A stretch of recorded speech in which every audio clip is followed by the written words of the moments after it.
कोशिश करेंगे।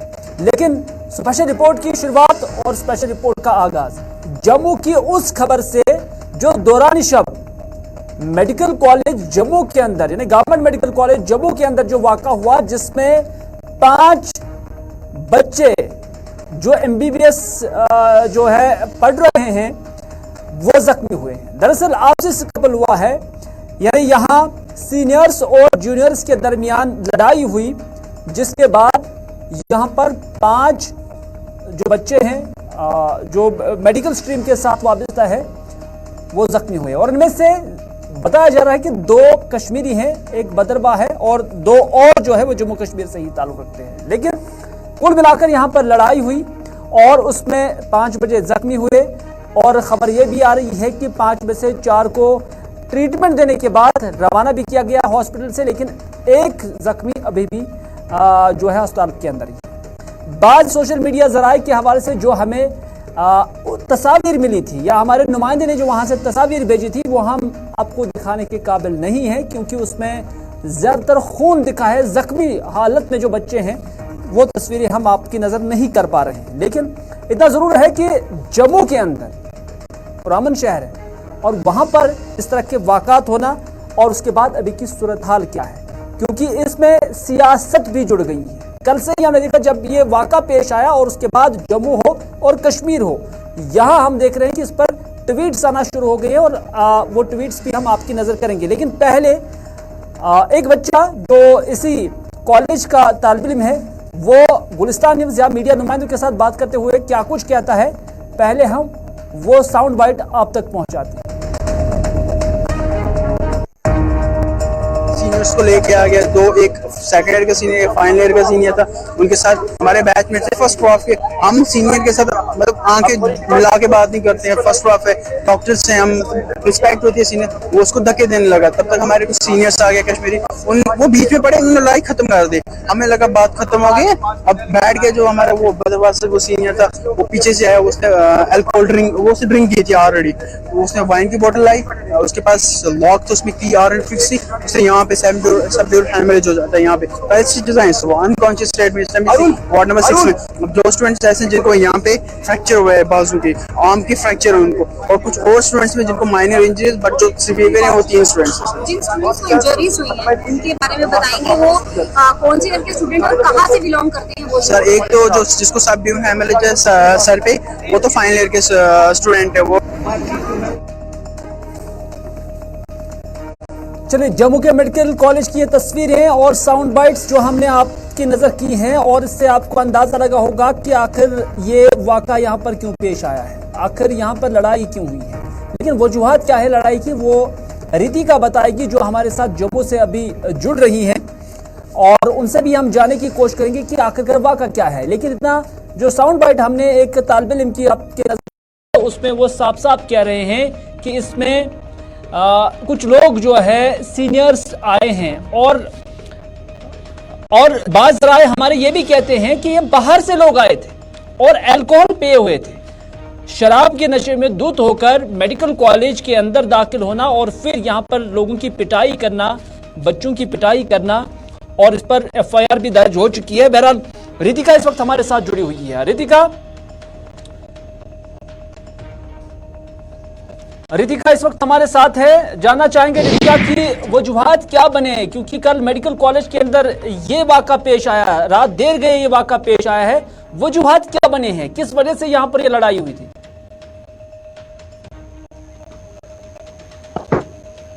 रितिका के साथ हमारा ऑडियो राबिता नहीं हो पा रहा है, हम कोशिश करेंगे एक बार फिर से रितिका से राबिता कायम करने की, जो हमें बताएगी कि आखिर वजूहात क्या बने, किस बुनियाद पर इन बच्चों के दरमियान आपस में झगड़ा हुआ, और उसके बाद नौबत ये पहुंच गई कि 5 बच्चों को जख्मी हालत में अस्पताल मुंतकिल किया गया। ज़्यादातर जो ताल्लुक है वो कश्मीर और बदरवा से बताया जा रहा है, और मामले की नवीयत को देखते हुए पुलिस ने FIR भी दर्ज की है। इससे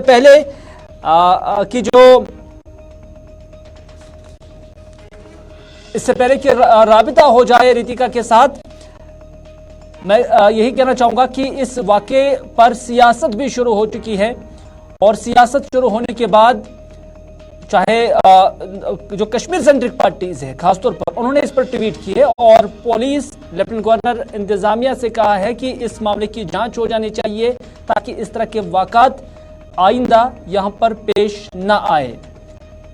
रितिका के साथ राब्ता बहाल हो गया है। रितिका, जानना चाहेंगे कि वजूहात क्या बने, किस वजह से ये लड़ाई हुई है, क्योंकि बाज इतलात ये भी हैं कि व्हाट्सएप ग्रुप के अंदर कोई वीडियो क्लिप थी जिस पर ये तनाजा खड़ा हुआ।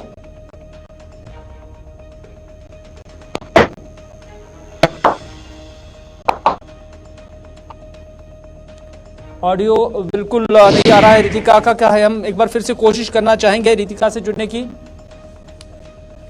जब तक रितिका के साथ राबिता हो पाता है तब तक मैं अपने ऑनलाइन एडिटर से गुजारिश करना चाहूंगा कि जो गवर्नमेंट मेडिकल कॉलेज जम्मू की प्रिंसिपल है उसकी बाइट, जो साउंड बाइट है, वो हम आपकी नजर करना चाहेंगे और उसमें वो क्या कुछ कह रही है। हालांकि वो साफ साफ अल्फाज में ये कहती है कि सूरत हाल अभी काबू में है और बाहर से लोग यहां पर आए हुए थे, ये इसका उन्होंने एतराफ भी किया। उन्होंने कहा कि जिन्होंने हालात खराब किए हैं, हालात का जायजा ले रहे हैं, जिन लोगों ने मामला इन्वेस्टिगेट किया है उनकी भी निशानदेही की गई है, कार्रवाई भी बहुत जल्द होगी।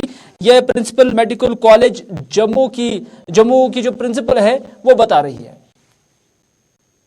मुझे जैसे ही मैसेज मिला था और 5 बच्चे इंजर हुए थे, माइनर इंजरीज थी, इमरजेंसी में मैं फटाफट पहुंच गई और टाइमली मैनेज हो गए। 4 बच्चे डिस्चार्ज भी हो गए हैं और एक बच्चा भी अभी 2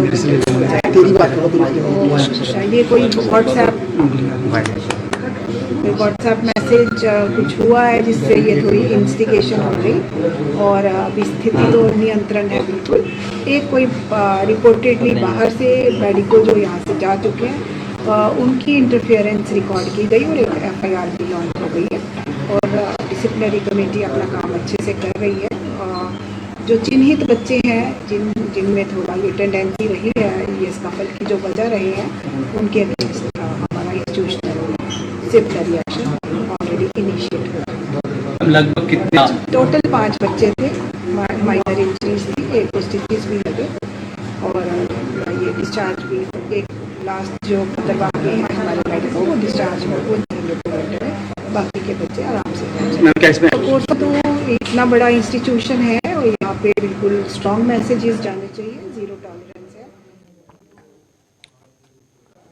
कार्रवाई जारी है। 5 बच्चे थे और 5 में से 4 को हॉस्पिटल से रवाना किया गया है, छुट्टी दी गई है, डिस्चार्ज किया गया है। उनमें मामूली नवेद के जख्म जो है वो आए हुए थे। ये प्रिंसिपल मेडिकल कॉलेज जम्मू बता रही है। लेकिन रितिका के साथ एक बार फिर से हम जुड़ने की कोशिश करेंगे। रितिका, क्या आप तक मेरी आवाज आ रही है?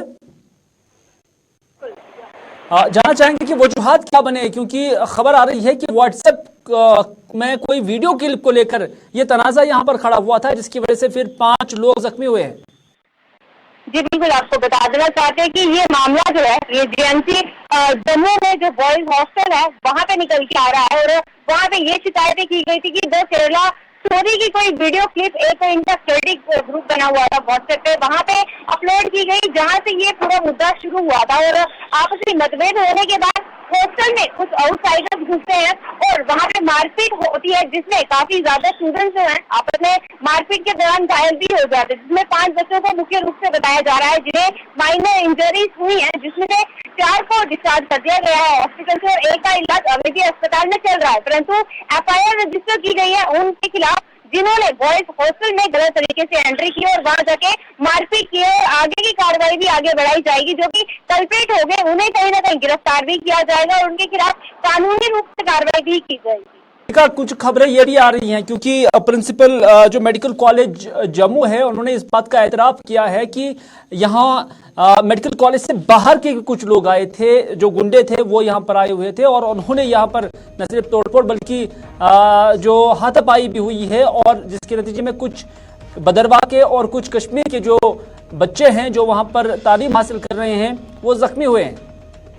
जी बिल्कुल, आपको बता देना चाहते हैं जब विद्यार्थी वर्ग से हमारी बातचीत हुई उन्होंने ये कहा है कि उनके हॉस्टल में ना ही सिक्योरिटी को लेकर कोई प्रॉपर अरेंजमेंट है, ना ही वहाँ पे वार्डन नाइट टाइम पे होता है जो उनकी सेफ्टी को इंश्योर करे। किसी का भी मन होता है जो पहले से वहाँ पे पढ़ के जा चुके हैं सीनियर वो लोग कभी भी वहाँ एंट्री कर जाते हैं और जहाँ पे हॉस्टल के अंदर की तस्वीरें कुछ इस प्रकार की है कि वहाँ पे अल्कोहल का सेवन भी किया जाता है, यानी कि यहाँ पे डिसिप्लिन की कमी दिख रही है, जिसका रिजल्ट ये निकला है कि आज आपसी मुठभेड़ में बच्चों को चोटें भी आई है और इतना डरावना रूप जो है वो पढ़ाई के स्थान पे हमें देखने को मिला है। जानकारी देने के लिए रितिका हमारी नुमाइंदा जम्मू से हमें अपडेट कर रही थी और उनका भी यही कहना है कि जिन बच्चों के साथ उनकी बात हुई है उन्होंने कहा कि यहाँ सिक्योरिटी का कोई इंतजाम नहीं है, कोई भी बाहर का ऐसे सेंसिटिव इलाके के अंदर भी आ सकते हैं और किसी की भी मारपीट कर सकते हैं। और वैसा ही जो कल हुआ है जम्मू के अंदर, क्योंकि जम्मू और कश्मीर जब हम देखते हैं तो सिक्योरिटी पॉइंट ऑफ व्यू से यहाँ के हालात को मद्देनजर रखते हुए और यहाँ के वाक़ात जो साबिका दौर में भी हुए हैं उनको पेश नज़र सिक्योरिटी का कोई इंतज़ाम नहीं था। बहरहाल कार्रवाई की गई है, FIR दर्ज की गई है और इस हवाले से अब मजीद जो है इसकी तफ्तीश भी जारी है।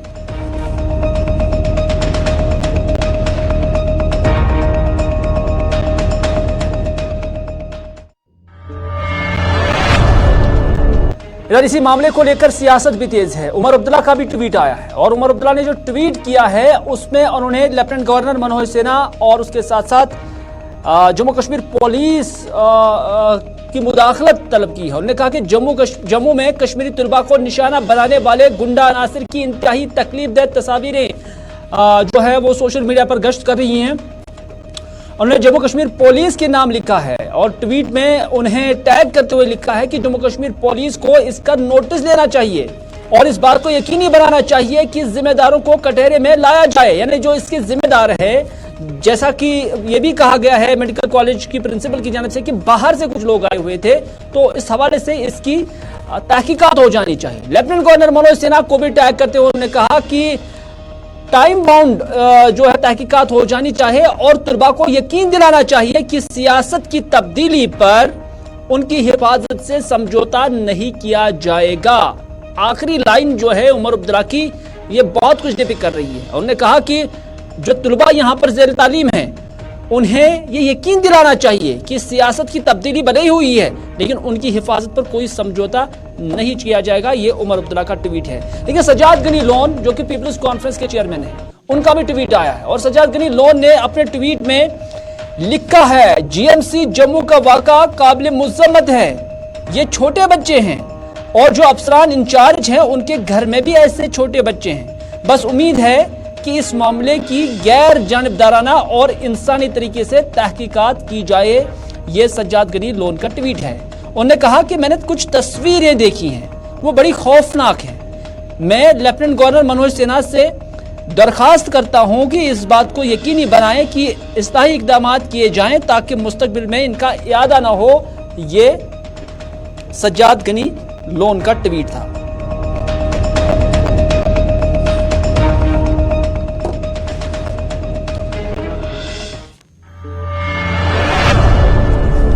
नाज़रीन आपको याद ही होगा जम्मू कश्मीर के अंदर इलेक्शन तो नहीं हो रहे हैं, पूरे मुल्क के अंदर ये जमहूरी जो रिवायत है वो बिल्कुल बरकरार है, लेकिन जम्मू कश्मीर के अंदर नहीं हो रहे। इस पर सियासत काफ़ी तेज़ है। भारतीय जनता पार्टी एक तरफ ये डिमांड करती है कि हो जानी चाहिए, लेकिन दूसरी जानिब ये भी कहती है कि इलेक्शन कराने का जो जिम्मेदारी है वो इलेक्शन कमीशन की है। तो इस वजह से बीजेपी यहाँ पर बचती नजर आ रही है। लेकिन मुल्क के अंदर जब हम देखते हैं तो ये तय सरकार ही करती है, इसमें कोई शक नहीं है कि इलेक्शन कमीशन एक इंडिपेंडेंट इदारा है। लेकिन यहाँ पर इलेक्शन क्यों नहीं हो रहे हैं, ये एक मामला बना हुआ है और सियासत के जानने वाले इसे अपने अपने एंगल से देखते हैं। लेकिन पैंथर्स पार्टी ने इसी मामले को लेकर जम्मू कश्मीर के अंदर इलेक्शन फौरन से पेशतर हो जाए, इस हवाले से सुप्रीम कोर्ट के अंदर एक दरख्वास्त दायर की थी और उस पर अब कश्मीर सेंट्रिक पॉलिटिकल पार्टीज का मौक़िफ़ भी सामने आया है।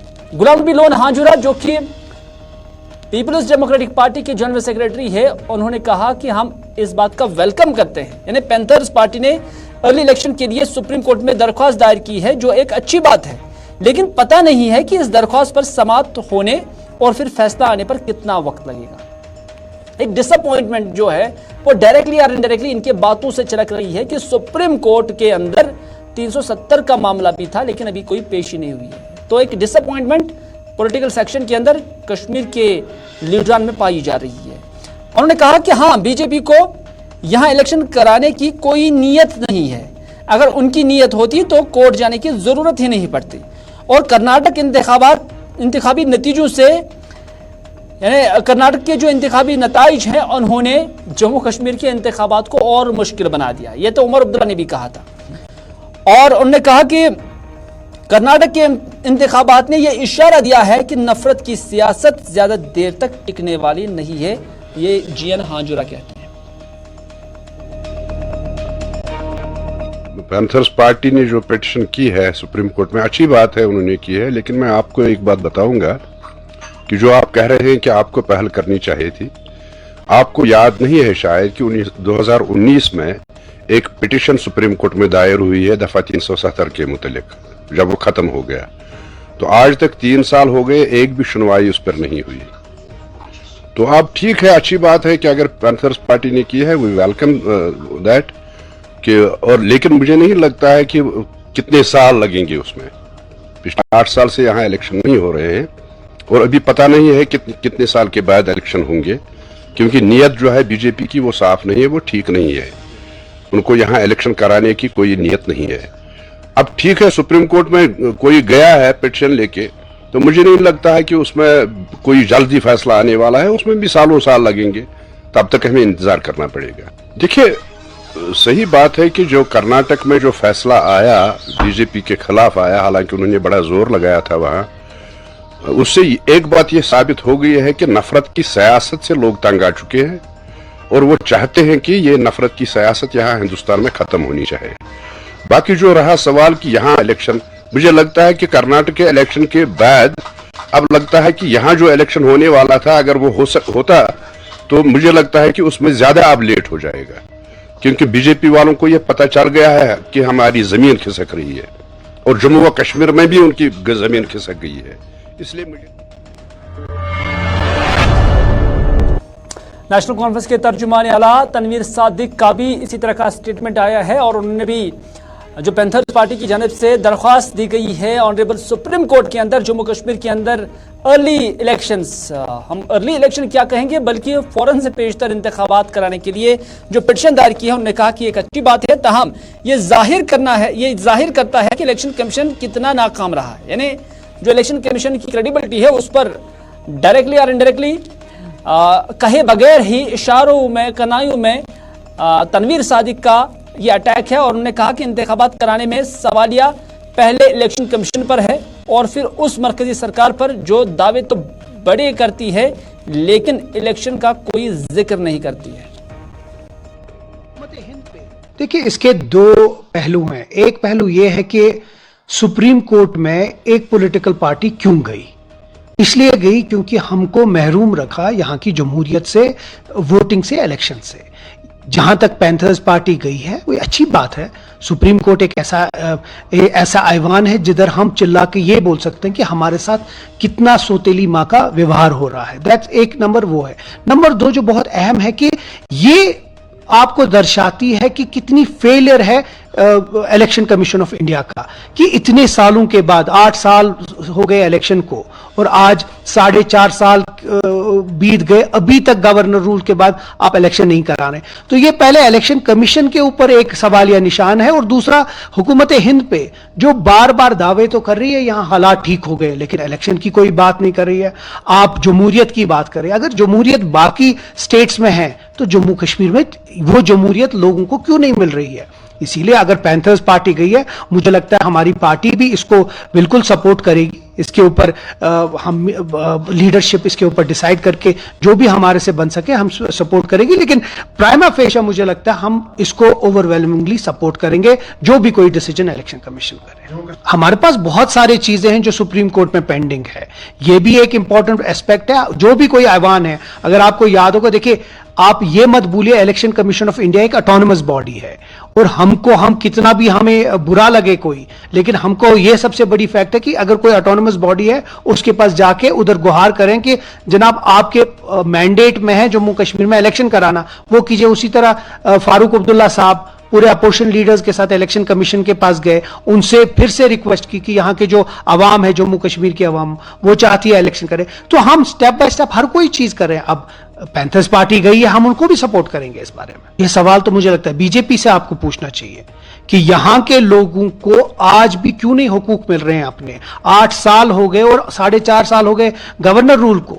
अब आप ये मुझे बताइए, इसमें एक ही आपको जो मुझे नजर आ रहा है और जो लोग आमतौर बोल रहे हैं कि बीजेपी डरी हुई है, लेकिन उनको यह समझना चाहिए कर्नाटका के जो इलेक्शन का रिजल्ट आया उससे यह पता चल।